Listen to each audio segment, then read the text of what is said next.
Warning, this video is intended for adult collectors. It contains plastic collectibles, questionable opinions, and someone that's given too much money to Hasbro. Do not panic. This is just a random review.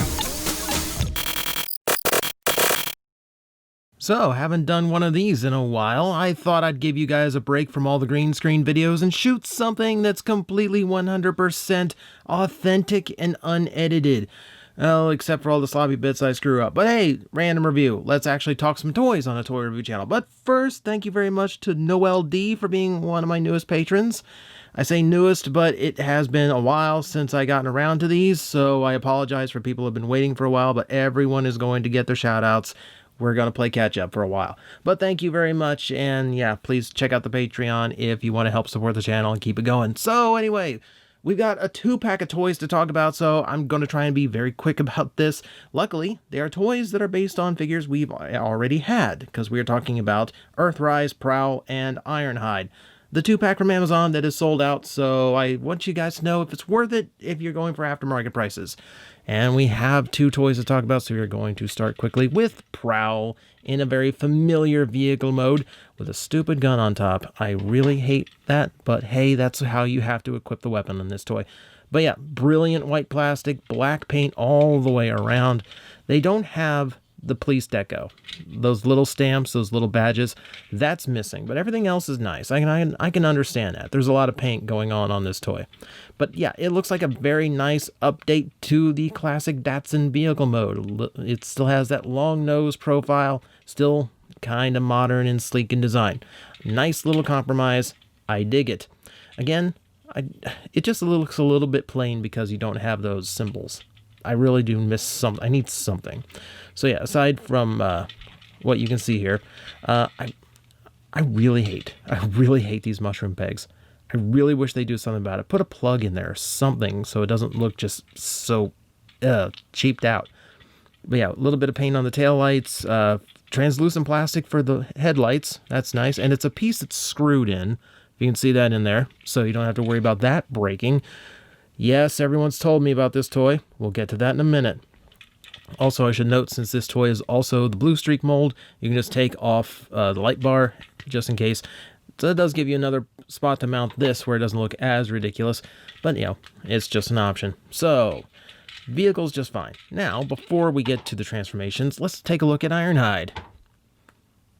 Oh dear. Okay, so good stuff out of the way first. This is the closest we've gotten to his classic G1 vehicle mode at retail level. It certainly beats the Universe 2 toy and the Combiner War toy as far as this is a van, an old school 80s style van. Even then, still sleeked down a little bit.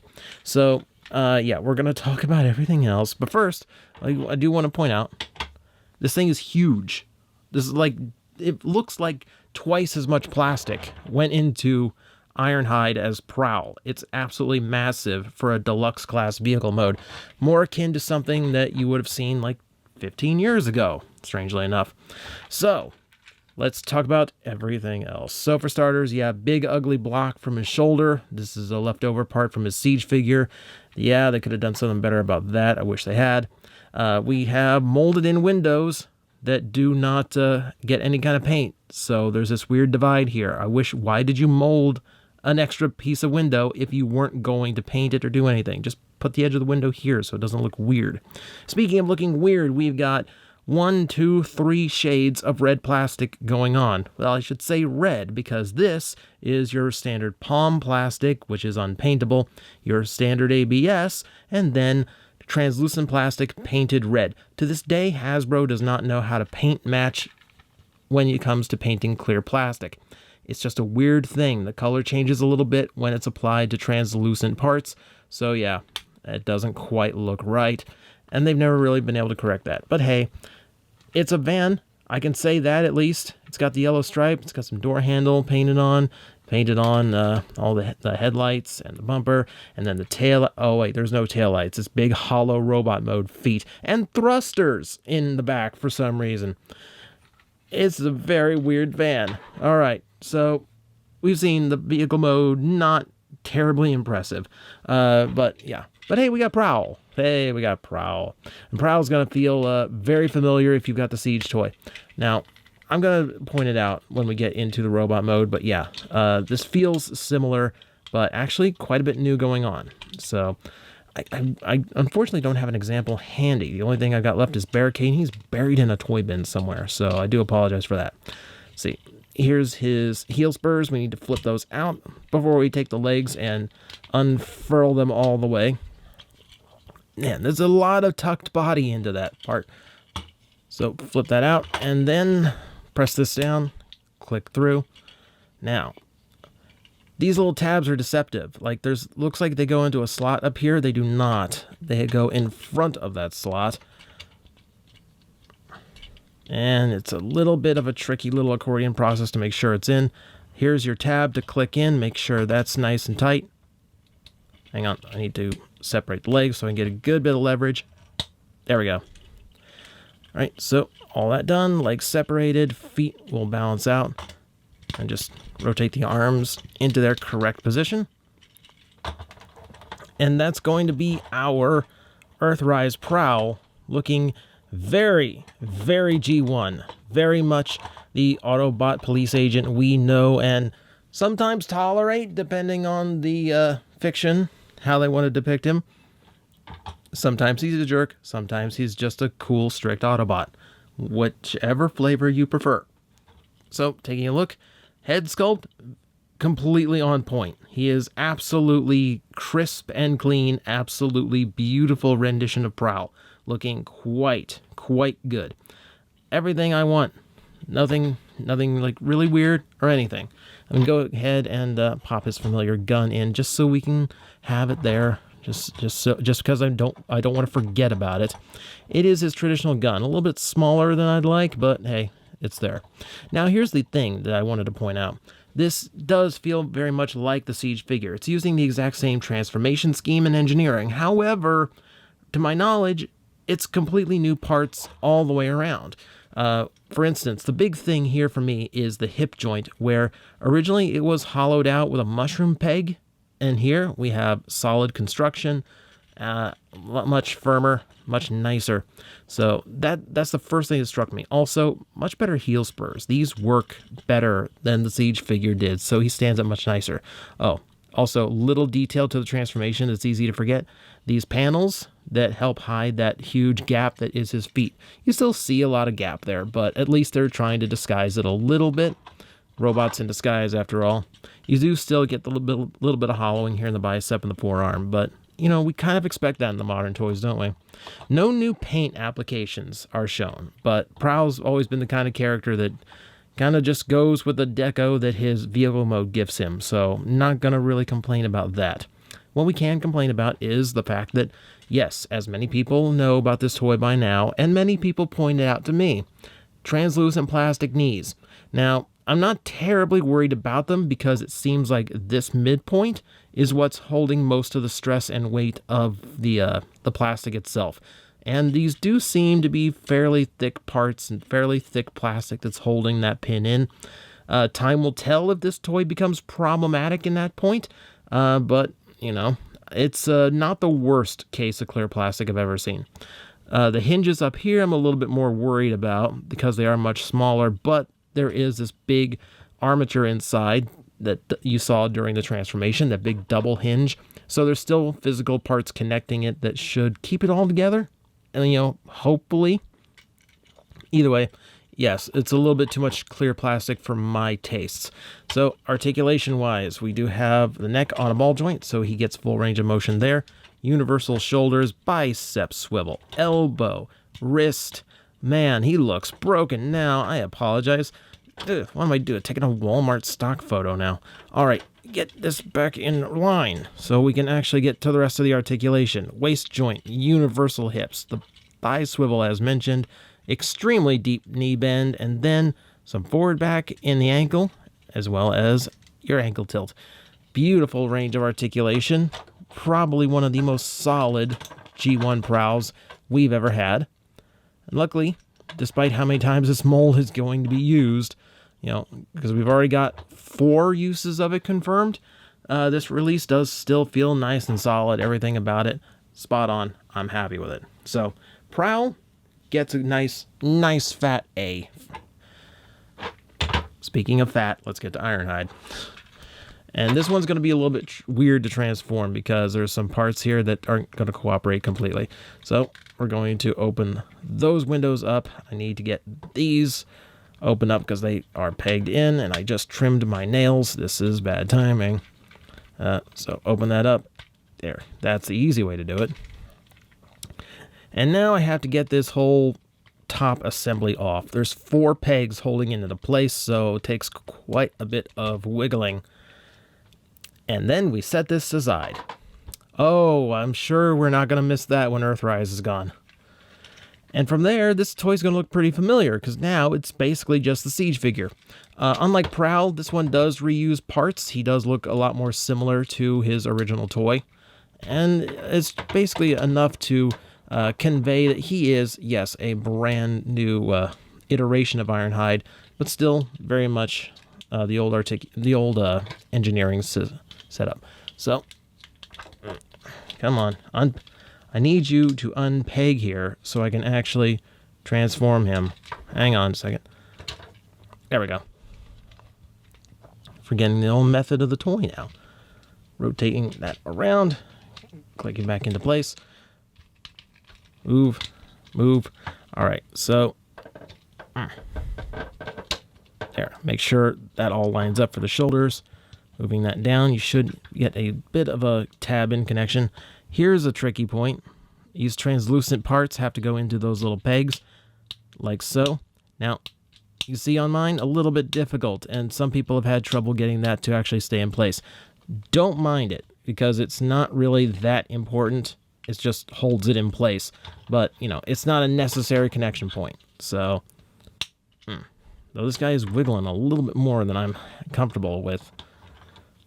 But that's going to be our Ironhide in his complete robot mode. And I will give him this. He looks very much like G1 Ironhide. He is about as cartoon accurate as we've ever gotten at the retail level.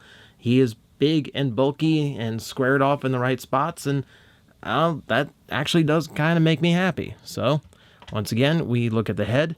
Hey, look, it's not blue. You know it's a low bar when, like, your need for Ironhides is as simple as just paint the face silver, you know, and then I'm going to be happy and we'll work from there. Now, like I said, yeah, he is nice and big and bulky in the robot mode, which makes me quite happy. Now, I did mention how big he was in the vehicle mode. Let's bring Prowl back here and show off that, yes, he is on the big side for a deluxe, and I don't know why Prowl keeps untabbing on me. So he does get that scale that you're looking for Ironhide. You expect him to be one of the bigger Autobots. He's not a Voyager, but you know what? I will take it. He's at the very least bigger than most of his compatriots. Now, before we get into articulation and some other comparison, let's talk about this. So yeah, Earthrise really likes its part forming.